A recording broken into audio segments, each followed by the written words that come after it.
प्यारे विद्यार्थियों, अभी तक हम व्यंजन संधि में अघोष की संधि घोष के साथ और अघोष की संधि पंचम वर्ण के साथ होती है तो क्या परिणाम आता है वो देखा था। आज हम नए उदाहरण देखने जा रहे हैं और ये है त की संधि। त की संधि परीक्षा की दृष्टि से देखें तो बहुत इम्पोर्टेंट भी है। सबसे ज्यादा उदाहरण भी त की संधि के ही होते हैं। जैसे आप यहाँ देखें, त की संधि का पहला मैं एक शॉर्ट ट्रिक दे रहा हूं कि त की संधि जब भी च छ ज ज ट ठ ड ढ और ल के साथ हो तो त है वो च में बदल जाएगा। यदि च छ से है तो च में बदलेगा, ज ज से है तो ज में बदलेगा। त की संधि ट ठ से हुई तो ट में बदलेगा, ड ढ है तो ड में बदलेगा और ल से है तो ल में बदलेगा। आइए कुछ और उदाहरण बताता हूँ तो आपको अच्छी तरह समझ में आ जाए। एक बार पुनः इसको देख ले। फिर भी त की संधि च छ के साथ होने पर त च में बदल जाएगा, ज ज के साथ होने पर त ज में बदल जाएगा। त की संधि ट ठ के साथ होने पर त में बदल जाएगा। त की संधि ड ढ के साथ होने पर ड में बदल जाएगा और ल के साथ होने पर ल में बदल जाएगा। आइए कुछ उदाहरण के साथ इसको देखते हैं तो आपको आसानी से और समझ में आ जाएगा। जैसे उदाहरण देखिए, ऊत धन चार, ठीक है। त की संधि च के साथ नियमानुसार त है तो किसमें बदल जाएगा, च में, तो उत चा। क्लियर। ज से संबंधित उदाहरण देखते हैं। जैसे सत धन जम, त की संधि ज के साथ तो त है किसमें बदलेगा, ज में और सत्य, ठीक है। नेक्स्ट और देखिए, तत् धन टीका, त की संधि ट के साथ तो त नियमानुसार किसमें बदलेगा, त में और ये टीका। इसमें जो नीचे वाला ट है वो तो यही है और ये जो ऊपर ट आया वो त से बना, टीका। ड का उदाहरण देखते, ऊत धन नयन, तो नया शब्द बनेगा आपका त है वो ड के साथ संधि करते किसमें बदल गया, ड में बदल गया और उड्डयन। आइए उदाहरण ल का भी देख लेते हैं। ऊत धन लाश, तो त ने ल के साथ संधि की और नया शब्द बन गया उल्लास, तो ल में बदल। तो इस तरह से ये परिवर्तन होते हैं। परीक्षाओं के अंदर जो प्रश्न पूछे जाते हैं वो आपके इस तरह से नहीं पूछ के, ये केवल आपको संधि के फैक्ट क्या है और उस फैक्ट के अनुसार इसमें उदाहरण के साथ स्पष्ट कर दिया कि ये इस तरह से परिवर्तन होता है। अब हम देखें कि परीक्षा में जो प्रश्न पूछे जाए वो क्या होते हैं। शब्द पूछा जाता है ज्यादातर और शब्द का हमें संधि विच्छेद करना होता है। तो उस दृष्टि से भी मैं आपको और क्लियर कर लेता हूं। शब्द है शरद चंद्र, ठीक है। शरद चंद्र का संधि विच्छेद करिए, ठीक है। तो च और च दो बार आ रहा है। ये च किससे बना है ये हमारी जानकारी में होना चाहिए। ये च है वो किससे बन रहा है, त से, तो संधि विच्छेद होगा उस समय शरद धन चंद्र। आइए एक आधा उदाहरण और देखते हैं। उज्ज्वल बहुत ही अच्छा शब्द है और आरएस की परीक्षाओं में शब्द शुद्धि में भी पूछा जाता है और संधि की दृष्टि से तो इम्पोर्टेंट है ही ये शब्द। आइए देखें इसको भी। उज्ज्वल, उज्ज्वल है तो ज, और ये ज जब भी संधि विच्छेद होगा तो किसमें बदलेगा, ऊत, धन उज्ज्वल। ठीक है, और देखें अपन ला का उदाहरण के लिए देखते हैं। उल्लेख, ल का जब भी संधि विच्छेद होगा उल्लेख, तो ये ल है वो किसमें बदल जाएगा? त में। उत धन लेख। आइए और एक दो शब्द और बता देता हूं, इससे और समझ में आएगा।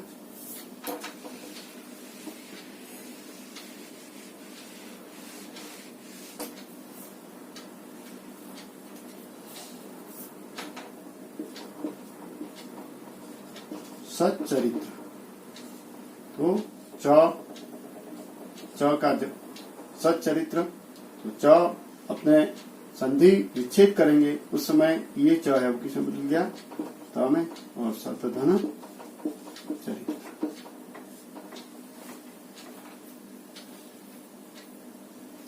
एक और उदाहरण देखिए।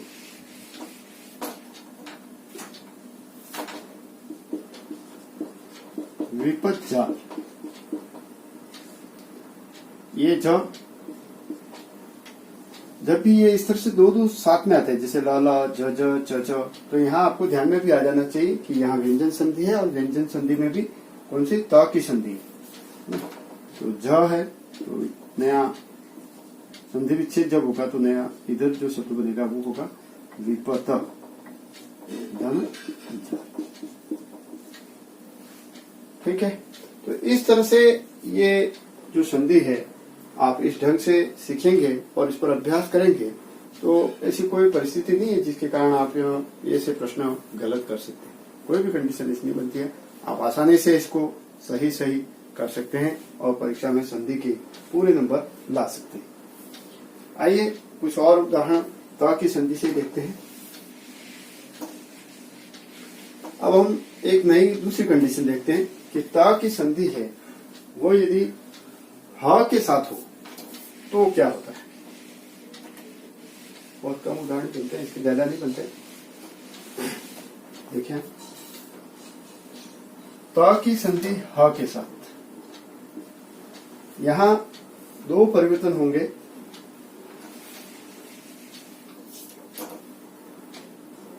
पहला परिवर्तन तो हम देख ही रहे हैं कि त है वो द में बदल जाता है और ह होता है उसमें भी परिवर्तन होता है और ह होता है वो ध में बदल जाएगा।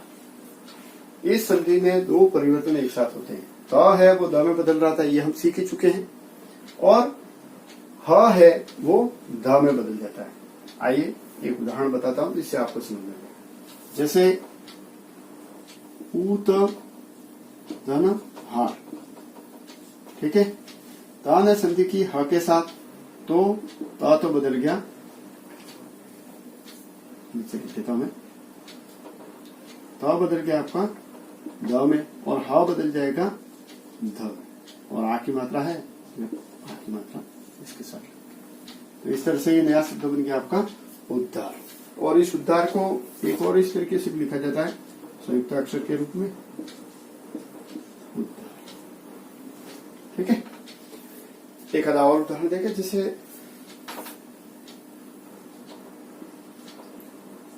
ऊत धन भित, तो यहां देखेंगे त है वो किसमें बदल गया? द में, और ह को किसमें बदलना है? ध में, और ये री की मात्रा है वो नीचे आके और नया शब्द बन गया आपका उद्धृत। आइए परीक्षा की दृष्टि जिस तरह से पूछा जाता है उस ढंग से देख लेते हैं। इधर देखें आप,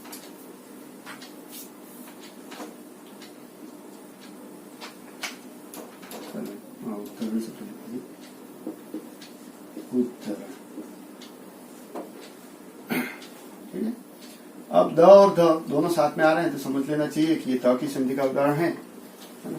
ये द हलंत है, ये ध्यान रखें। अब संधि विच्छेद हुआ तो ऊत धन ध है वो क्या हो गया? और ऊत धन हर। ठीक है, एक उदाहरण और देखें।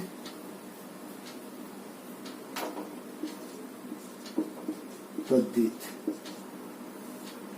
ठीक है, द और ध साथ में है तो द क्या बन जाएगा, तत, और द की जगह हो जाएगा और तत्हित तद्धित। तो ये था आपके त की संधि ह के साथ होने पर क्या परिवर्तन आता है। एक और इसमें देखते हैं त की संधि स के साथ।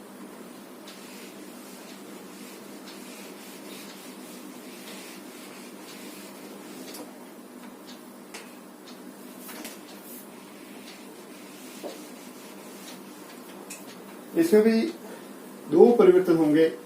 त की संधि यदि तालव्य श के साथ होती है तो त है वो च में बदल जाएगा तालव्य ध्वनि, और श है वो आपका छ में बदल जाएगा। बहुत ही अच्छे उदाहरण है इसके, और परीक्षा के अंदर अक्सर पूछे जाने वाले उदाहरण इन्हीं में से कहीं न कहीं आते हैं। एक बार आप समझ लीजिए, त की संधि तालव्य श के साथ होती है तो त है वो च में बदल गया और श है वो छ में बदल गया। ठीक है, उदाहरण देखिए, यहां से देखिए, ऊत धन श्वास। ठीक है, त की संधि श के साथ तो यहां बन जाएगा च। ठीक है, और ये आधा है तो ये आधा, श है वो भी आधा है, यहाँ ये आधा कर लीजिए, हलन कर लीजिए इसको, और उच्छ्वास। एक और शब्द देखिए, ऊत धन श्रृंखल ऐसा होता है, ऊत धन श्रृंखल। ठीक है, तो त की संधि श के साथ, श्रृंखल किससे बनता है, स धन री के साथ। ये आपको जानकारी में होना चाहिए कि श है वो स धन री से बनता है, ये श्रृंगार का शब्द बोलते हैं इसको। तो ऊत की संधि श के साथ हो रही है तो च हो गया, और ये श है वो किसमें बदला, छ में, और री की मात्रा नीचे लग गई, और ये ऊपर अनुस्वार ध्वनि है और उच्छ्वास। आइए कुछ और परीक्षा की दृष्टि से जैसे पूछा जाता है उस ढंग से दो उदाहरण और देख लेते हैं। सच्छास्त्र, लेक्चर परीक्षा के अंदर सच्छास्त्र प्रश्न को पूछा गया था, कॉलेज लेक्चर एग्जाम में भी, तो कितना इंपॉर्टेंट है आप समझ सकते हैं। सच्छास्त्र, च है, संधि विच्छेद करना है हमको, तो च है वो त में बदल गया, और छ है वो किस में बदलेगा, श। ये उल्टा है, च है तो त में आ रहा है और छ है तो श में आ रहा है, तो ऊत धन स्वास्थ्य, ऊत धन स्वास्थ्य। इसी तरह से एक शब्द और देखते हैं, तो उच्छिष्ट। उच्छिष्ट का मतलब होता है जूठन। इसको देखिए, च छ साथ में है तो च है वो जब भी संधि विच्छेद हुआ तो त में बदल गया, और छ है वो श में, और इसकी मात्रा कौन सी है, ये की, तो ऊत धन शिष्ट उच्छिष्ट। तो इस तरह से आपने देखा कि त की संधि श के साथ हुई तो त च में, और श है वो छ में बदल गया। आगे और अपन देखें इसमें,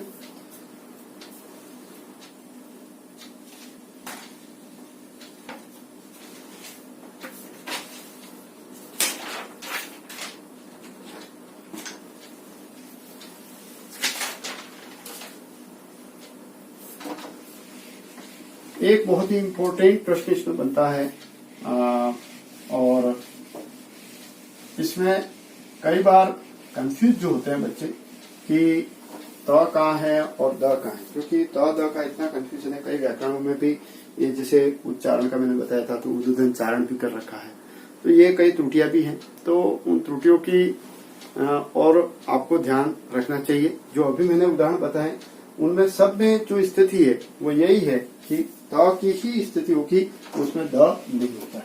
अब द कब होता है उसके लिए मैं आपको जो ट्रिक दे रहा हूं वो ध्यान रखें, तो उसमें भी कोई त्रुटि नहीं होगी। आप देखें इधर, अब इसमें क्या है, द कब होता है उसके लिए हमें थोड़ा सा ध्यान ये रखना पड़ेगा कि पहले हमको द्वितीय पद देखना पड़ेगा। अब जब भी संधि करने वाले दूसरे पद के अंदर क, त, प, स, क, त, प, स है, ठीक है, दूसरे पद की बात कर रहा हूं मैं। तो क, त, प, स दूसरे पद में है, तो पहले वाला पद होगा उसमें द होगा, ठीक है।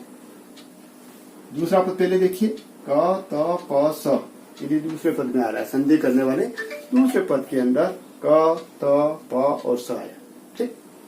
तो पहले वाला पद जो है उसकी अंतिम ध्वनि द होगी, और यह द है वो संधि करने के बाद बदल जाएगा त में, ठीक है। और इसको स्पष्ट आप उदाहरण से समझेंगे, सीधे नहीं समझ में आ पा रहा होगा।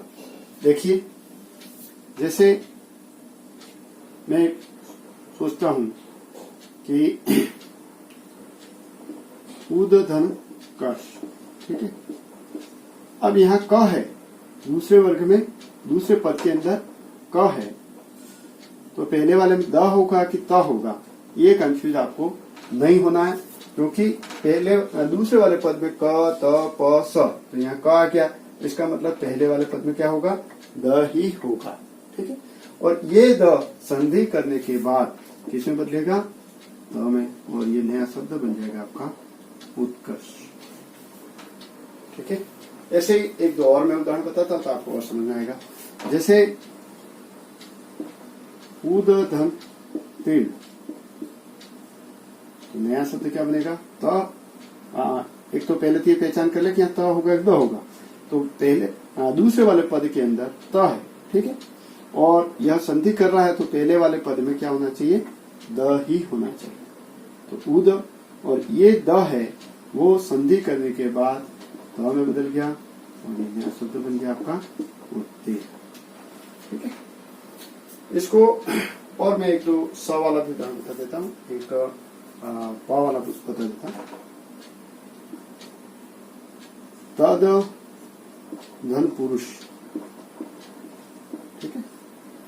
तो प है, इसका मतलब यहाँ द ही होगा, त नहीं होगा, और द है वो संधि करने के बाद किस बदल गया, त में, और तत्पुरुष। इसी तरह स वाला भी एक उदाहरण देख लेते हैं। उद धन सह, यहाँ स है दूसरे पद में, इसका मतलब पहले वाले पद में द होगा, और ये द संधि करने के बाद किसमें बदल गया, त में, और नया शब्द आपके पास आ गया उत्साह, ठीक है। अब इसमें कुछ प्रश्न और मैं इसको उल्टे क्रम में अभ्यास करा देता हूँ, जिससे और स्पष्ट हो जाएगा। ये ध्यान में आ गया होगा आपको अच्छी तरह से। आगे देखिए,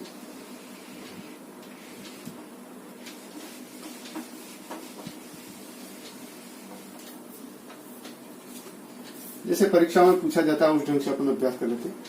तत्क्षण शब्द पूछा गया, ठीक है। तत्क्षण का सही संधि विच्छेद होगा, तो क्या होगा ये अपन देखेंगे।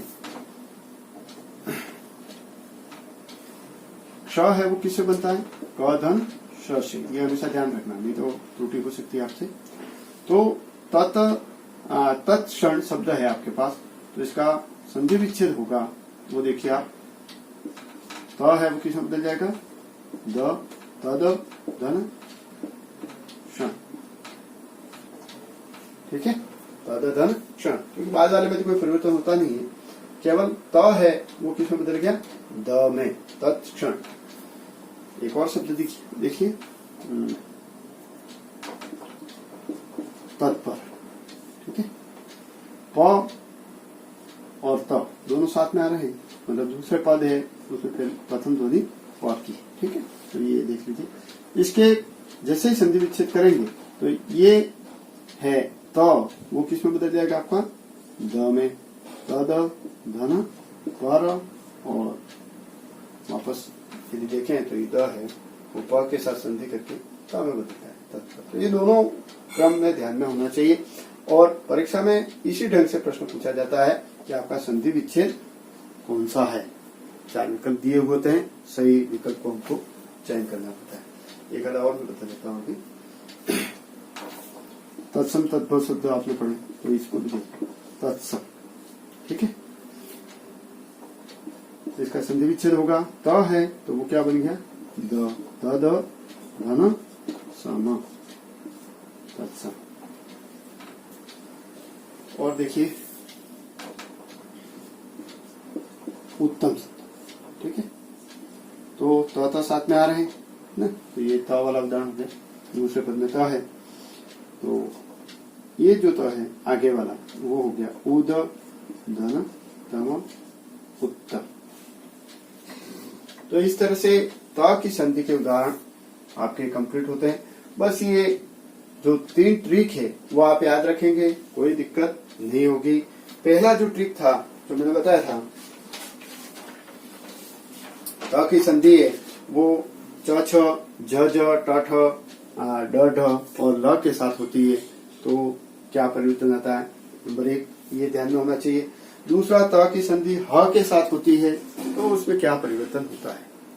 और तीसरा था त की संधि श के साथ होती है, काला विष जो होता है उसके साथ होती है तो क्या परिवर्तन होता है। और चौथा है कि दूसरे पद में यदि क त प स है तो उसकी संधि जब भी होती है तो पहले वाले पद में हमेशा द होगा, त नहीं होगा, और ये द है वो संधि करने के बाद त में बदल जाएगा। तो ये 4 ट्रिक त की संधि के से संबंधित आप याद रखेंगे तो कभी भी आप गलत नहीं करेंगे। और ये जो मैंने जिस तरह से फॉर्मूले के ढंग से निकाले हुए ये मेरा कई वर्षों तक कक्षाओं में लंबे समय तक पढ़ाने के बाद एक स्व अभ्यास के द्वारा इस तरह से ट्रिक निकाली गई है, जिसको आप ध्यान में रखें तो कभी भी कोई त्रुटि नहीं होगी और आसानी से आप संधि जैसे बहुत जटिल विषय जहां गलतियां होने के बहुत चांस होते हैं तो उस गलतियों से आप बच जाएंगे और परीक्षाओं में पूरे में से पूरे अंक प्राप्त करेंगे। ये आपको मेरा वीडियो पसंद आया हो तो लाइक करना मत भूलें और कंटिन्यूस अपडेट के लिए सब्सक्राइब बटन पर क्लिक करके बेल आइकन दबा देना, जिससे आपको मेरा नेक्स्ट वीडियो का नोटिफिकेशन मिल जाए।